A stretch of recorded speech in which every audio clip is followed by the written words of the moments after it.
Have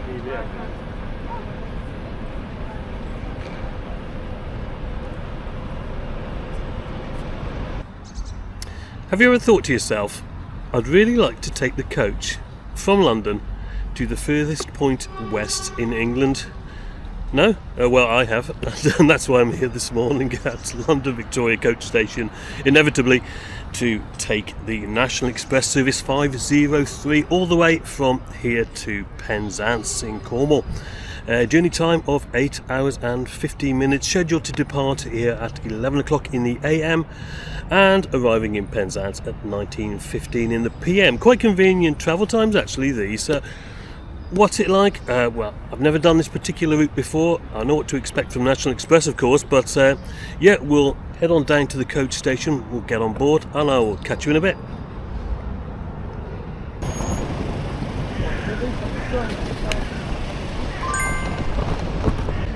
Yes, this must be the longest scheduled coach route from London to a final destination in England. And some of the London to Carlisle services are a little bit longer, but then of course the coach carries on into Scotland. Anyway, it was quite a nice morning here in London, and I'd arrived about 45 minutes early for the coach, service number 503, departing today from gate 9, which was unusual for me. I usually find myself heading round to the furthest gates for my trips up the north. Now, I'm not sure if there's any method to the gate numbering, to be honest, and maybe if you travel from here a lot then you get to know where your coach typically goes from, but it's always worth checking the screens in the main entrance, isn't it? Right guys, well, I'm not going to show you much of London Victoria Coach Station this morning because you've seen it all before in my other videos, and there's a massive queue because the Leicester coach, which leaves stand 9 prior to our departure, is late. So yeah, not a lot to see at the moment, but yeah, we'll get on the coach when it turns up.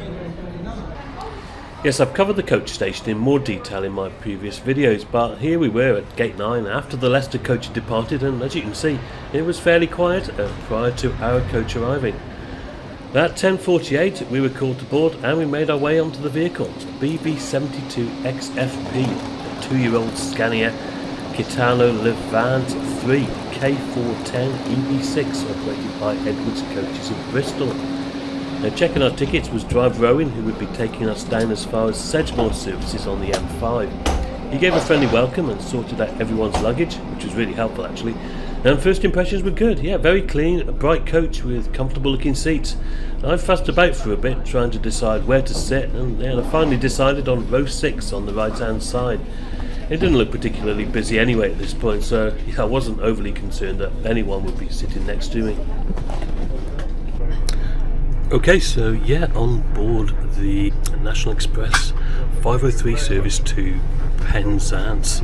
Yeah, it's quiet. A dozen people on at this stage at most, stopping at Heathrow Airport on the way out. So there may be a few getting on there, maybe a few getting off there as well. So we'll see how it goes, won't we? And then the first major stop after that is going to be Exeter, and about 4 hours later. Yeah, I'm going to sit back and enjoy the ride. Should be a good one. Catch you in a bit. We left on time. Look at that, almost to the second, which is super punctual, isn't it, that? It will be Heathrow Airport, and then from Heathrow Airport. Owen the driver did a personalised welcome as we passed by the frontage of Victoria Coach Station. It is absolutely iconic, this building, isn't it? Yeah, looking very spick and span against the blue sky background today. 92 years old it was in 2024 at the time of this video, and unsurprisingly it's grade 2 listed. After Owen had done his introductions, including stops en route and the planned comfort brake driver change at Sedgemoor services, the recorded safety and information message was played as we made our way through the streets of central London. Now, I took this opportunity to have a look at the seat. I wasn't expecting hordes of people to be getting on at Heathrow, to be honest, but you never know, do you? So here we go then. Well, nice padding on the seat all round actually, from top to bottom. They looked and felt really comfy, but yeah, I guess we'd see how that was going a few hours into the journey.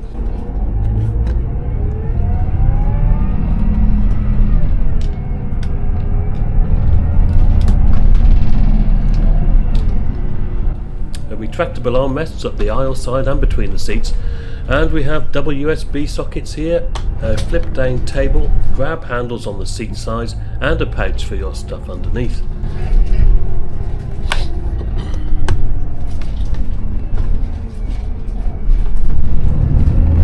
The legroom was reasonable, even with things in the pouch, as you can see here. The floor was clean, and note there were no footrests on this coach. It doesn't bother me that, I usually don't use them anyway. The seat does recline using this lever here, and note that 3-point seat belts are fitted on all seats as standard. Above your head, the usual air vents and reading lights. I suspect the latter was switched off for this daytime journey. A shallow luggage storage both sides with blue LED lighting and a nice bright roof hatch where I was sitting. A note here that only the first 5 rows are numbered. These are the seats that you have the option to reserve when booking. They're staggered because, as you can see here, although I was in row 6, opposite me is numbered row 5A and B.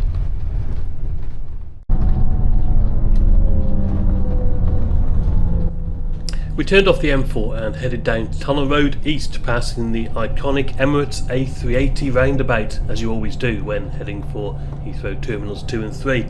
When it took 45 minutes to get to Heathrow bus and coach station, which was pretty much on time. And now here's a question. Is it just as easy to get from central London to London Heathrow by coach as it is by tube? Now, I'm not including the overpriced Heathrow Express in this, just the standard Piccadilly or Elizabeth lines. Now, 45 minutes isn't bad by road, is it? What would you do, and how does the price compare to the tube? Have you tried it by coach? As always, guys, let me know your thoughts in the comments below.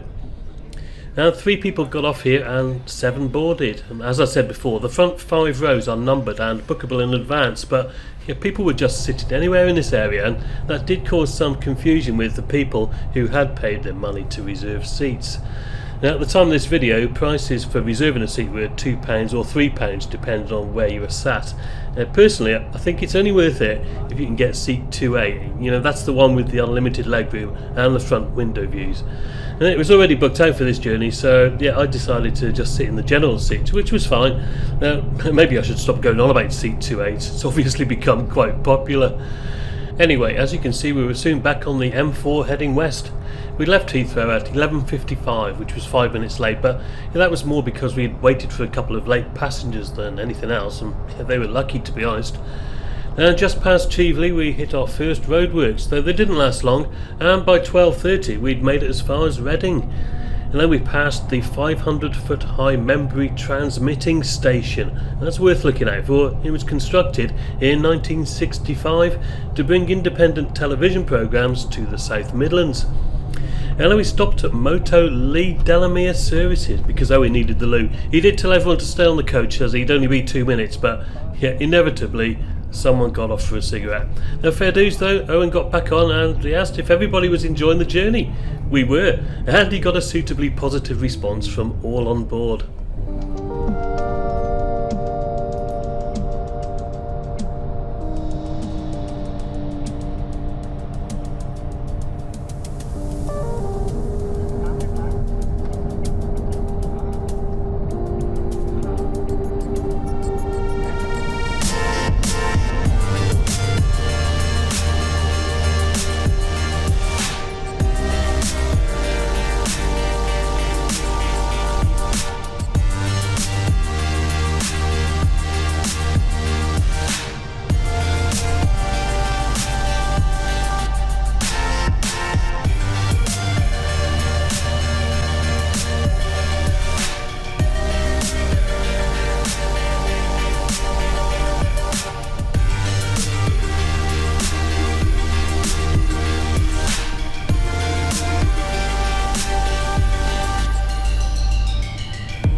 Right guys, yeah, 14:15 or thereabouts, and we are at Sedgemoor Services, which is a kind of a 20-minute rest break and toilet break, and it is also the driver change. Coach is just right in front of me now, really. Just about to see it there. Yeah, just basking in the sun. There has been some sun actually, so not bad day weather-wise.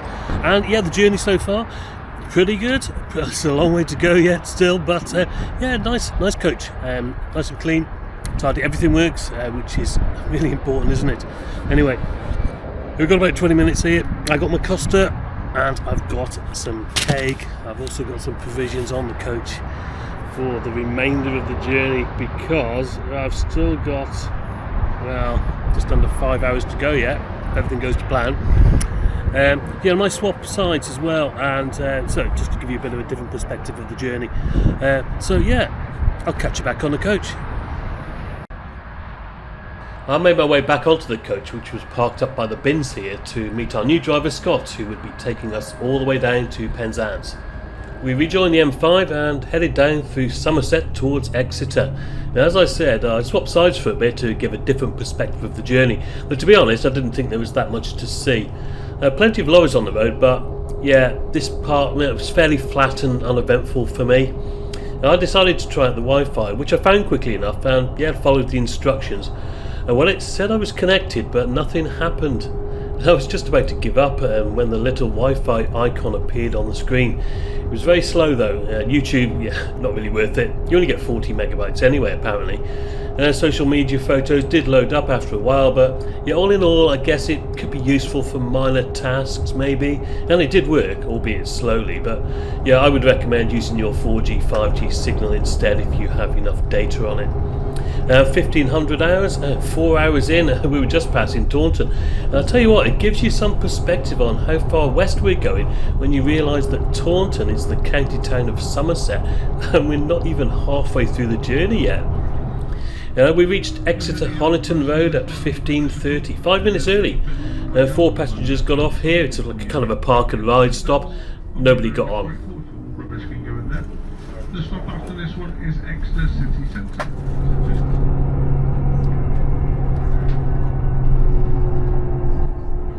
And then 15 minutes later we were at Exeter bus station, where there were about half a dozen people waiting to get on. Only a couple of people got off here, which I was quite surprised at, to be honest. Maybe all the youngsters on the coach were waiting until we got to Newquay. Before we left, Scott did a quick check to see which passengers were going where, and it turned out there were at least a couple of people getting off at every single stop, apart from Oakhampton. So interestingly, Scott rang the control centre for permission to bypass that stop, which was granted, and obviously that was beneficial for everyone. It was busy in Exeter though, so yeah, hopefully missing that stop would have also helped us to make up any time we lost getting back out of the city. And now we were on the A30 heading towards Oakhampton. Now, I thought it was an opportune moment to have a look at the toilet on board. I had wanted to leave this until later on in the journey, just to see how it was bearing up really. And yeah, found it to be clean, everything was available and working as it should. We've got running water here, and liquid soap.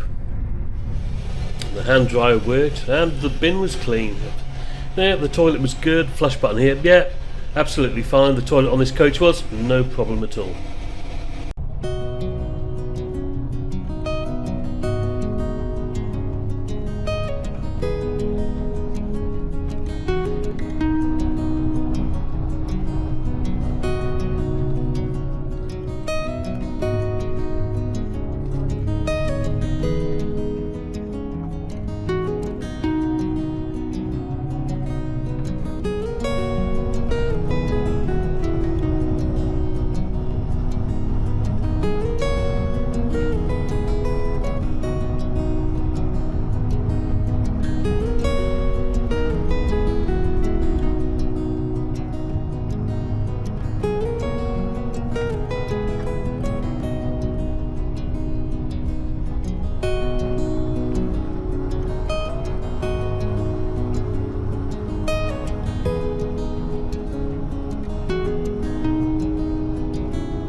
already 17:50. We've arrived at Newquay, Cornwall bus station. I prefer Newquay in West Wales, to be honest with you.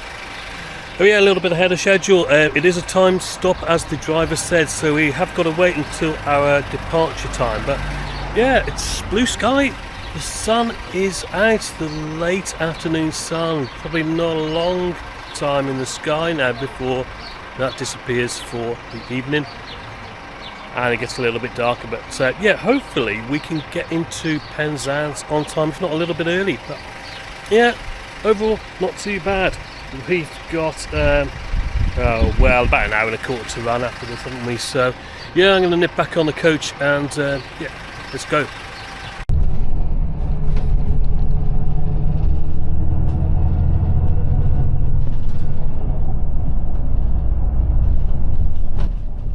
About half a dozen passengers got off at Newquay, and there were approximately 10 of us remaining.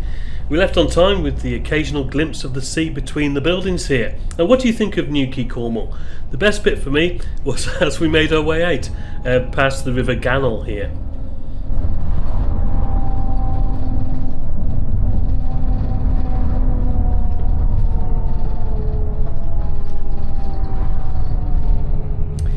Anyway, climbing back up onto the high ground, we were treated to a lovely sunset, and this really was the golden hour. It felt like the whole coach had a warm glow inside of it.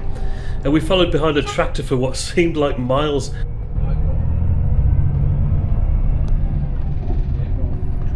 It eventually pulled over and we were back on the A30 heading for Camborne, our penultimate stop. So let's talk about prices. Well, I paid £22.10 for this one-way journey. Adult price, no concessions as per usual. The obvious alternative is the train between London and Penzance, but yeah, the prices are a little more expensive. Looking at booking around 1 month in advance, the fastest direct service at a comparable departure time was with GWR, Great Western Railway, but they wanted £73.92. Now this would have taken about 5 hours, thus getting into Penzance about 3 hours earlier than the coach. And then the cheapest fare on the train was £35.04 with a combination of South West trains and GWR. But yeah, that involved 2 changes via the 2 Exeter stations and then getting into Penzance at 23:40. It's a little bit late, isn't it, that? And yeah, a journey time including these changes of actually longer than the coach. Well, I know some of you are experts at finding bargain rail fares, so if you can do better than this, then yeah, please share your findings in the comments below. I've got to be honest with you, I think the coach for this pretty long journey is excellent value in this instance, and it's comfortable. And most passengers got off at Camborne and we departed the bus station bang on time at 18:45. Plenty of interesting buses here, including some named routes, one of which I will be trying in a forthcoming video, so watch this space for that. I swapped sides for the last time, hoping to get some coastal shots, but yeah, it was pretty much dark by now. Our driver announced that he had to make a stop for fuel on the way, so yeah, we didn't quite make it all the way from London in one trip. And mind you, Scott was saying that these coaches, they'll only do about 13 miles to the gallon, so yeah, they're pretty thirsty, aren't they? I'm not sure how big the tank is, but yeah, £330 later, she was full. All I can say is, I'm glad I wasn't paying. Anyway, not much of a view of Penzance or the sea, is there? But yeah, having said that, if you do this journey a little bit later on in the year, you'll be treated to some fantastic scenery here, I'm sure.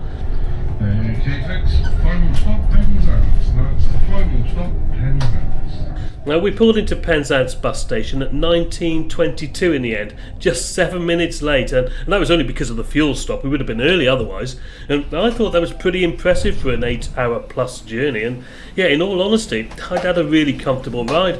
I made my way off the coach, and I gave my thanks to the driver, and yeah, just took a minute or two to summarise the journey. Cheers, Scott, mate. That's all right, mate. All the best, mate. Yeah. Fingers crossed for fire. It's alright at the moment, isn't it? So there we go. It's got 2 chances. Cheers, mate.